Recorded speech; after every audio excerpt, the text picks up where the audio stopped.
Let's recap the previous part. The sexual energy transfers are of time-space and occur due to potential difference of polarizations of one entity to the other. The green ray and higher energy transfers further polarize entities, but the lack of love creates blockages of these energy transfers between mated pairs. The important thing for harvest is the harmonious balance between the various energy centers of the mind-body-spirit complex. Each mind-body-spirit complex has its own patterns of activation and its own rhythms of awakening. The entity, before incarnation, dwells in the appropriate, shall we say, place in time-space. The true color type of this location will be dependent upon the entity's needs. Those entities, for instance, which, being wanderers, have the green, blue, or indigo true color core of mind-body-spirit complex will have rested therein. Entrance into incarnation requires the activation of the indigo ray or etheric body. For this is the form maker. The young physical mind-body-spirit complex has the 7 energy centers potentiated before the birthing process. There are also analogs in time-space of these energy centers corresponding to the 7 energy centers in each of the 7 true color densities. Thus, in the microcosm exists all the experience that is prepared. It is as though the infant contains the universe. The patterns of activation of an entity of high seniority will undoubtedly move with some rapidity to the green ray level, which is the springboard to primary blue. There is always some difficulty in penetrating blue primary energy, for it requires that which our people have in great paucity, that is, honesty. Blue ray is the ray of free communication with self and with other self. Having accepted that an harvestable or nearly harvestable entity will be working from this green ray springboard, one may then posit that the experiences in the remainder of the incarnation will be focused upon activation of the primary blue ray of freely given communication, of indigo ray, that of freely shared intelligent energy, and if possible, moving through this gateway the penetration of violet ray intelligent infinity. This may be seen to be manifested by a sense of the consecrate or hallowed nature of everyday creations and activities.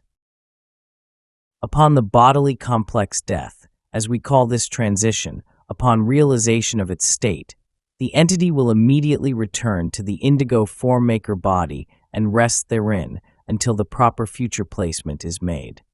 Here we have the anomaly of harvest. Those who, finishing a cycle of experience, demonstrate various grades of distortion of that understanding of thought and action will be separated by their own choice into the vibratory distortion most comfortable to their mind-body-spirit complexes. In harvest, then the entity will transfer its indigo body into violet ray manifestation as seen in true color yellow. This is for the purpose of gauging the harvestability of the entity. In time of harvest, this process is always guarded or watched by harvesters, those nurturing beings who, being very close to the law of one in their distortions, nevertheless have the distortion towards active service. The fruit is formed as it will be, but there is some supervision necessary to ensure that this bounty is placed as it should be without the bruise or the blemish. There are those of 3 levels watching over harvest. The first level is planetary, and that which may be called angelic. This type of guardian includes the mind-body-spirit complex totality or higher self of an entity, and those inner plane entities which have been attracted to this entity through its inner seeking. The second class of those who ward this process are those of the Confederation, who have the honor duty of standing in the small places at the edge of the steps of light, so that those entities being harvested will not, no matter how confused or unable to make contact with their higher self, stumble and fall away for any reason other than the strength of the light. These Confederation entities catch those who stumble and set them aright, so that they may continue into the light. The third group watching over this process is that group we call the Guardians. This group wanders in this octave from the octave above our own. These beings come to aid our octave in its logo's completion and serve in this manner as light bringers. These guardians provide the precise emissions of light in exquisitely fastidious disseminations of discrimination, so that the precise light vibration of each entity may be ascertained.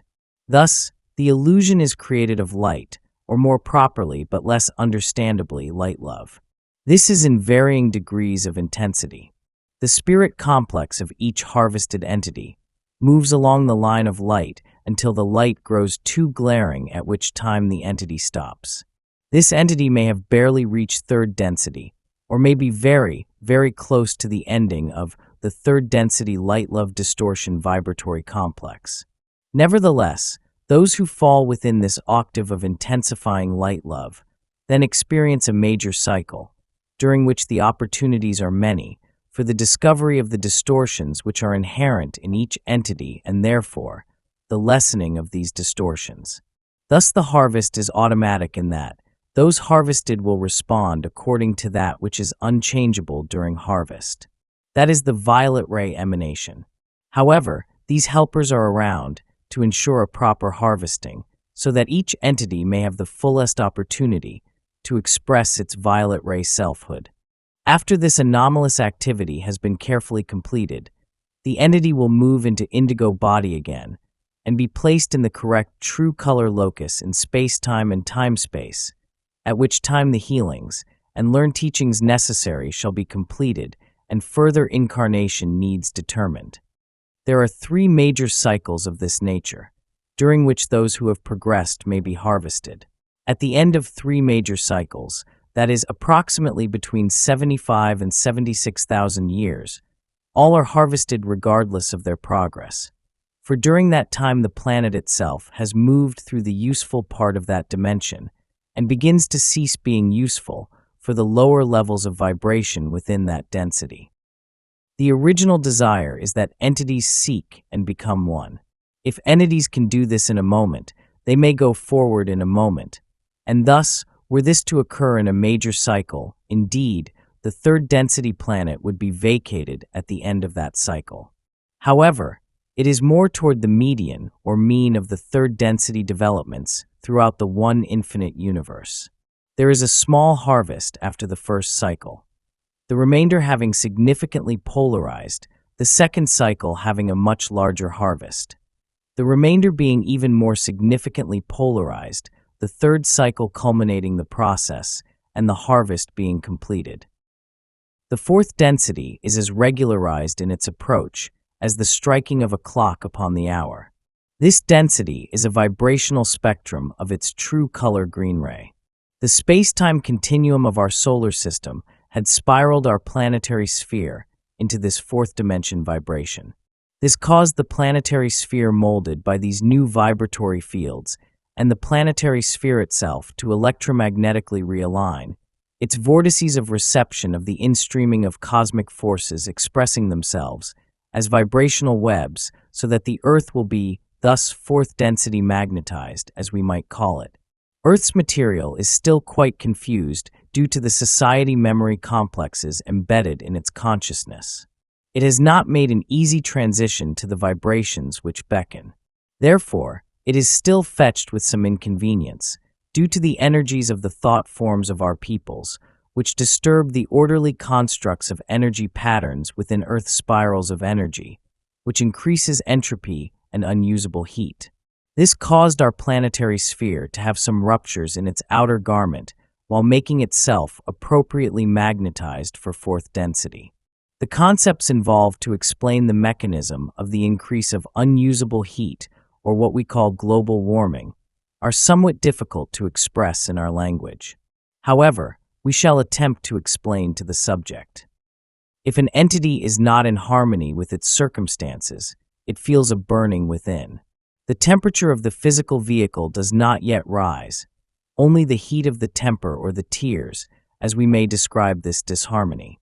However, if an entity persists for a long period of our space-time in feeling this emotive heat and disharmony, the entire body complex will begin to resonate to this disharmony, and the disharmony will then show up as the cancer or other degenerative conditions from what we call health.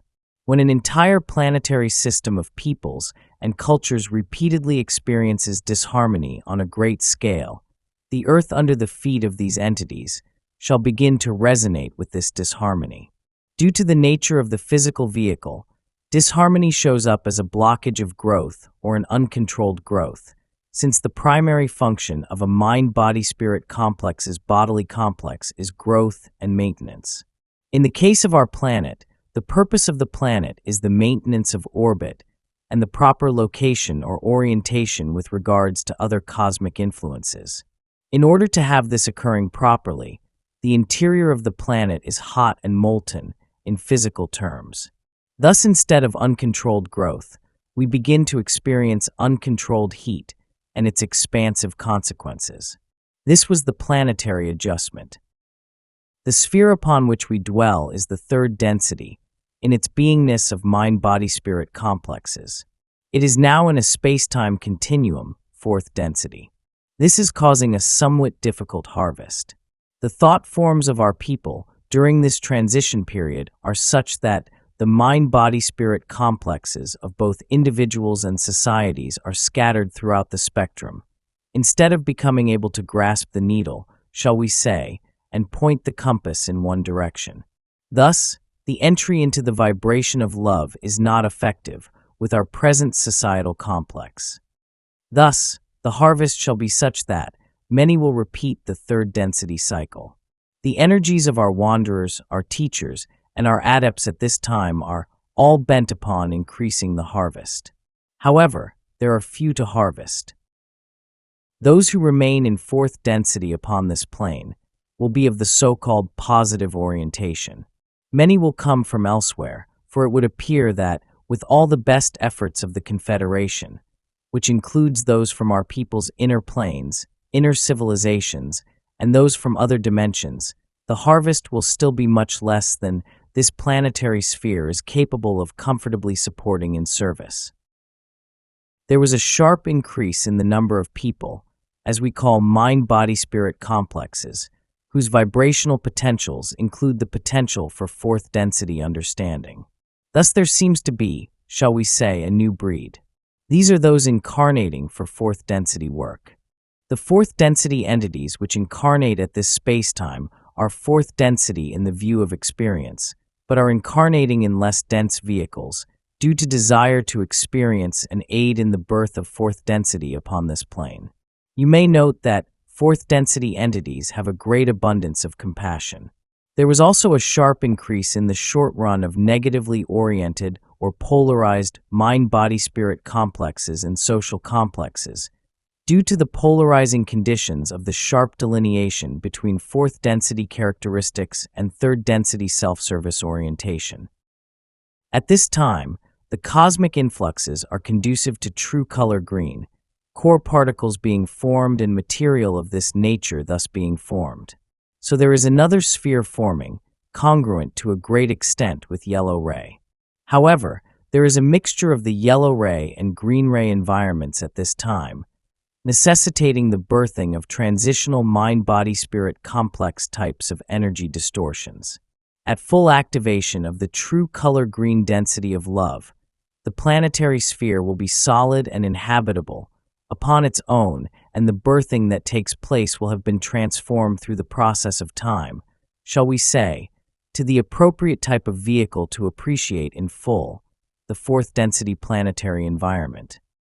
The creation of green ray density bodily complexes will be gradual and will take place beginning with our third density type of physical vehicle and through the means of bisexual reproduction, become the fourth density body complexes by evolutionary processes.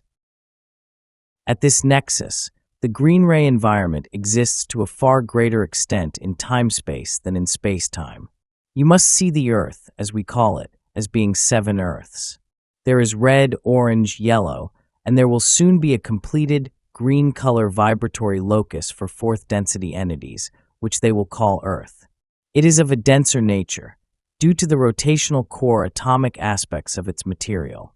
Thus in fourth density the red, orange, and green energy nexuses of our planet will be activated while the yellow is in potentiation along with the blue and the indigo. As the green ray cycle, or the density of love and understanding begins to take shape, the yellow ray plane or Earth, which we now enjoy in our dance, will cease to be inhabited for some period of space-time, since the early fourth density entity will not know precisely how to maintain the illusion that fourth density cannot be seen or determined from any instrumentation available to any third density. After the space-time necessary for fourth density entities to learn their ability to shield their density from that of third is learned, there will come a time when third density may again cycle on the yellow ray sphere.